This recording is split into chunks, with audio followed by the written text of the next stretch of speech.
Hello everyone, welcome back to another video. Donald Trump met with Benjamin Netanyahu and they spoke about multiple things to do with Gaza, Iran, Turkey, and the tariffs between Israel and the United States. It was clear from this meeting between Donald Trump and Benjamin Netanyahu that things didn't go the way Benjamin Netanyahu exactly expected. And in this video, I'm going to talk about the different points that both of them spoke about in relation to the war, in relation to Turkey, in relation to Iran and the prospect of a war with Iran, the declarations from Trump, the responses of Benjamin Netanyahu, and what all of that could mean moving forward. But before I begin with this, it's important to note that this meeting had another meeting behind closed doors between Netanyahu and Trump. The press conference that they had together with mostly questions coming from journalists and reporters is a different one. So a lot of the talks that happened between them haven't been made public. But from the things that were reported, there were a couple of interesting things. Number one, Donald Trump hoping that the Gaza war will end soon. Not in the distant future, they will look to end the war in Gaza. Again, in relation to Gaza, despite the fact that this is the main thing, they spoke about this the least. They didn't speak about it much at all in about Gaza and the war and the genocide and the suffering. And as a matter of fact, Donald Trump had the same approach of dehumanization in general when he was talking about Gaza, as we can see in this video. If you take the people, the Palestinians, and move them around to different countries, and you have plenty of countries that will do that, and you really have a freedom zone. You call it the freedom zone, a free zone, a zone where people aren't going to be killed every day. That's a hell of a place. So again, the same approach of dehumanization, completely ignoring the suffering of the Palestinian people, talking about the devastation and the war and not talking about who's the culprit really and who's conducting these massacres every single day inside of the Gaza Strip, to also try and protect himself and how complicit he is and the United States administration is in the genocide inside of the Gaza Strip. It's more likely that the talk about Gaza happened between closed doors between both of them, because at the end of the day, the United States can't give Israel an indefinite time to go ahead and wage a genocide against the people in Gaza. There's already pressure mounting inside of Israel that is only growing, and the United States is also being scrutinized heavily globally, the administration, because of its support for this genocide. And Israel will have to end it at one point. As a matter of fact, yesterday I was speaking about the fact that in Israel there was a report that the IDF was saying that the campaign inside of the Gaza Strip now isn't intended to defeat Hamas militarily. It's intended to apply pressure on Hamas to go back and agree to the Israeli demands before going into phase 2. Phase 2 is very problematic for Israel because it would include the declaration of the ending of the war, and it would talk about rebuilding Gaza, allowing all aid in, and that's it. Seal the deal inside of the Gaza Strip. And that's something that Benjamin Netanyahu wants to avoid. He still wants to have chaos up until the next elections. However, when it comes to the United States administration, they can't have these tensions all of the time. Why? Well, this was translated by from the statements, or this was understood from the statements that came from Donald Trump when he spoke about both Turkey and Iran. He made two statements. One of them was in relation to Iran and the direct talks with Iran, and the other one was in relation to Turkey. And we'll begin with the statement that he made in relation to Iran. Wait. We're having direct talks with Iran, and they've started. It'll go on Saturday. We have a very big meeting, and we'll see what can happen. And I think everybody agrees that doing a deal would be preferable to doing the obvious. And the obvious is not something that I want to be involved with, or frankly, that Israel wants to be involved with if they can avoid it. So we're going to see if we can avoid it. But it's getting to be very dangerous territory. And hopefully those talks will be successful. And I think it would be in Iran's best interest if they are successful. We hope that's going to happen. And we had just a lot of good talks on a lot of things. I appreciate very much what you said about the tariffs. We've been ripped off and taking talks with, wait. We're having direct talks. So, firstly, note the facial expressions of Benjamin Netanyahu. There was even a clip of his facial expressions responding to Donald Trump when he was talking about having the direct talks With Iran. And they've started, it'll go on Saturday. We have a very big meeting and we'll see what can happen. And I think everybody agrees that doing a deal would be preferable to doing the obvious. And the obvious is not something that I want to be involved with, or frankly, that Israel wants to be involved with if they can avoid it. So we're going to see if we can avoid it. But it's getting to be very dangerous territory. And hopefully those talks will be successful. And I think it would be in Iran's best interest if they are successful. We hope. From the facial expressions of Benjamin Netanyahu, the man wasn't totally pleased with this statement about Iran. And Benjamin Netanyahu has always wanted the United States to go on all-out war with Iran. As a matter of fact, Trump, well, he constantly does 180s, right, and U-turns. Previously, he was like, yeah, no problem, similar to what he's saying now. We want to reach a deal, and it's the better choice. Then he had this escalation and threatening Iran after he said they are in charge of every fire the Houthis shoot, and either we reach a deal or we bomb them. And now he's saying that they're having direct talks. So clearly, Benjamin Netanyahu is not very happy. And the reports that came from Israel said that Benjamin Netanyahu did not know about this whatsoever, that Trump is going to declare that he's having direct talks with Iran, but he only knew about it several minutes before they had the meeting. And in the beginning of that press conference that he had with Donald Trump, he tried to take it one step ahead by saying, there can be, diplomatic solutions and things like a potential deal. However, that is not in line with the traditional approach of Israel towards Iran, and that is not in line with the previous statements of Benjamin Netanyahu. So this means that there are differences here between Israel and the United States administration in relation to the bigger picture, with Gaza being at the heart of it.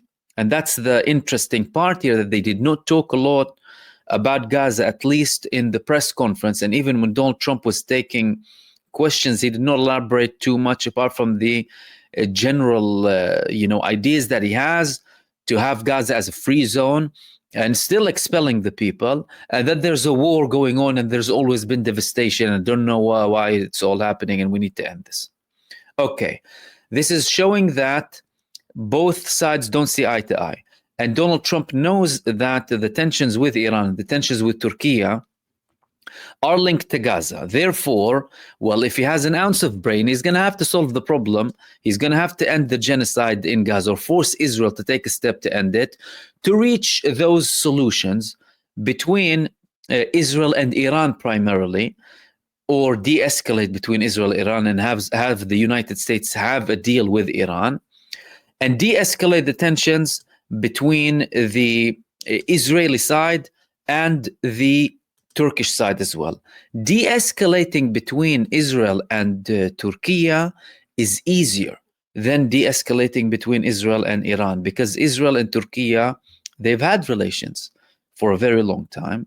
Yes, Erdogan claimed that they cut all of the ties with Israel and trade. There are reports, or have been reports, that oil was still going. There were protests inside of Turkey criticizing the government because of its continued participation with Israel. And the current serving foreign minister of Turkey, Hakan Fidan, he declared that they're not looking to have a conflict, and they want to reach a solution with Israel, especially in Turkey. But we'll get to Turkey in a second. Before we go to Turkey, well, Trump said that they're going to have a direct talks with Iran. But the problem is, the government spokesperson of Iran, she said that we're not going to have direct talks with the United States. She said that we are going to have talks mediated by Oman. Oman usually mediates between Iran and the United States. And she said that's what's going to happen. So why is Trump saying that we're going to have direct talks with them and not indirect talks with mediation from Oman? Because also the relationship between Iran and the United States is managed by the Swiss authorities. The Switzerland, they have an American interest office inside of Iran. And whenever Iran wants to kind of deliver a message, they will talk to this office and they will have this back and forth communication channel with the United States administration. But why is Trump saying that he wants to have its direct talks when, well, there are no direct talks according to Iran? Well, that could be something deliberate, by the way, to show Benjamin Netanyahu that we're going to have direct talks with them and try and apply pressure on him to reach a deal, right? And to tell Benjamin Netanyahu that we're not headed towards a war, especially with the tone about the preference to reach a deal rather than having a war, because having a war is very problematic. Then we move on to Turkey. The situation between Turkey and Israel, well, there are tensions. Israel just recently attacked the T4 base that Turkey intends to have a base in, the largest air base in the world, reports say, bigger than the Ramstein base in the United States, in the United States base in Germany, Ramstein. But Israel attacked this base, and reports in Israel confirmed that Israel attacked it moments before Turkish forces went into that base and started to have activities and assessments happening. They said that, well, Benjamin Netanyahu, he knew that if Turkey goes in, it will be a banned area to attack. According to this report and reports in the Middle East Eye, Israel attacked the T4 base just before Ankara planned to enter it, with Netanyahu making it clear that Israel has a limited window to act before the base becomes off limits to Israeli activity. And then they spoke about Trump's praise for Erdogan, the Turkish president. What did Trump say about Erdogan? This is a clip of Donald Trump talking about Erdogan, again, in a way that didn't appear to please Benjamin Netanyahu very much. Here is the video. Well, I have great relations with a man named Erdogan. Have you heard of him? Yeah.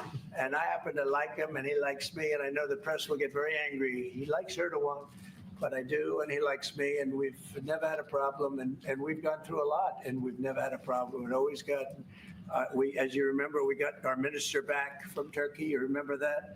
And this was a big deal at the time, and we got him back.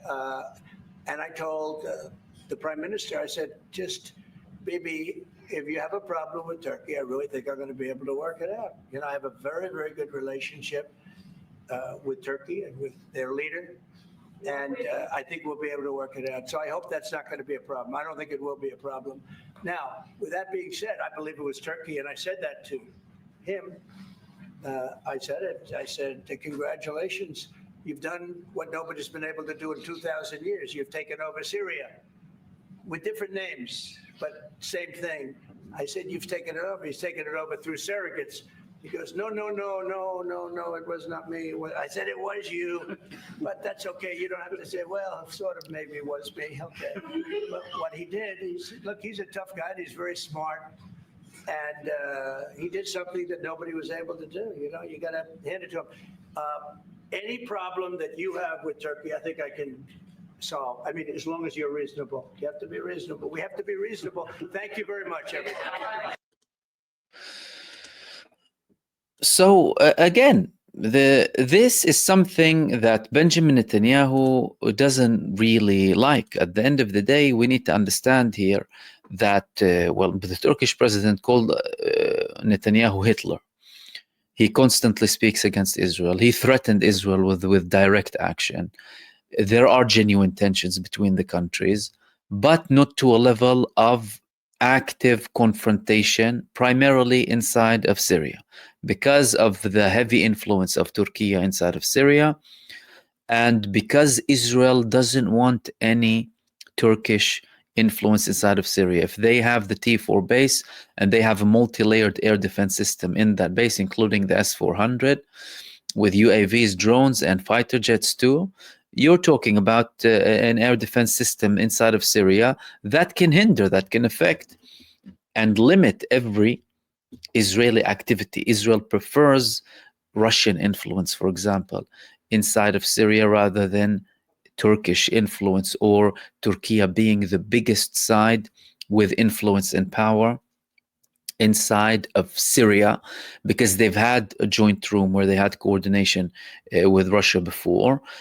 There were problems, of course, between the sides, but Israel is worried about that concept. Now, like I said before, it's easier for Israel to reach an agreement with Turkey than, of course, with Iran. With Iran, there are no talks whatsoever.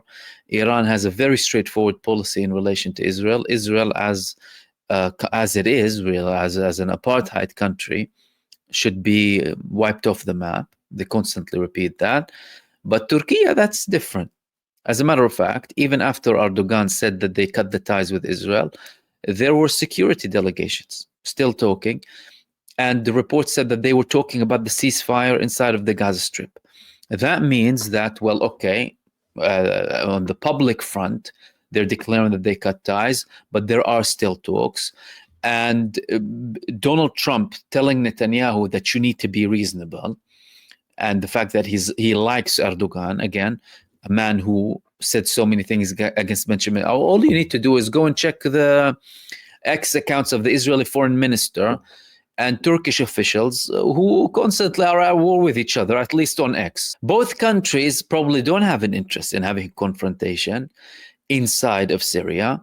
But the United States, all of that is showing you that they realize that what Israel is doing is expanding more and can affect the United States at the end of the day. But the vision of the Trump administration, at least when it comes to Syria, is withdrawing. And that's why he's accepting the fact that there's a victory there and they're not going to be participating. More deals happening. With Iran, now he's clearly saying that they want to reach a deal and they're having direct talks with them, almost eliminating the prospect of a war again with Iran. And those are things that Benjamin Netanyahu is not necessarily happy with. Now, with Iran, what does Iran view this as? How is Iran viewing these talks? And are they going to take them seriously? Do they think that there are going to be solutions? Well, the fact that Iran is having these talks with the United States, whether they are direct or indirect talks, means that they are interested in a deal. The worries of Iran would be that they're going to be dealing with the same administration that tore apart, really, the previous agreement that they had, and now they want to have another agreement. Okay, what is Iran going to do if it doesn't go ahead? They're still threatening Iran. They're still making statements in preparation to have an all-out war, like the Iran's top general saying that they will have a crushing response to any aggression. Reports that Iranian missiles are now aimed at Israel. He also said that they have way more capabilities than they had even in October 2024. Iran is increasing its power, increasing its defense capabilities, attack capabilities, and strategic missiles too against Israel. And all of that is showing you that they're not really trusting these sides that they're dealing with. However, they are open for talks. Now, the biggest thing that Trump and Netanyahu did not speak about is Gaza.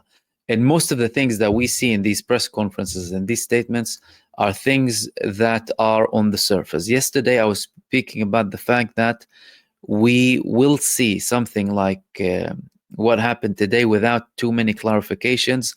But if there were any understandings between the United States administration and Israel, that will be something that will be implemented on the ground in the coming period, similar to what we had after the temporary ceasefire in late 2023, when there was a de-escalation Reports were saying that Biden at that time was applying pressure on Benjamin Netanyahu. We started seeing Gazans going back to the north, more aid going in, more equipment required for Gaza. But at the end of the day, it reached a level of escalation again. So if something happened on that front, if the Trump administration did apply pressure on Netanyahu and did have certain views that did not make Benjamin Netanyahu comfortable, like Benjamin Netanyahu was visibly not comfortable with some of the statements being made by Donald Trump this time, contrary to the previous visit that he had in the United States, that means that we will be seeing certain things in the coming either days or weeks. However, all of that is again not confirmed. Whether there will be this de-escalation implemented on the ground, and Donald Trump's hope that things will end soon, or he thinks it will end soon, become a reality. These are still in the realm of the unknown, and in the meantime, Israel is still continuing its massacres and its war crimes inside of the Gaza Strip, and the people are still suffering. And that's something that mustn't wait for anyone. These things should be stopped immediately. There needs to be more pressure from everyone to make these decision makers and force them to take action to stop these war crimes that are happening inside of the Gaza Strip. And these were the main things that I want to talk to you about in this video, and I will see you soon in the next video.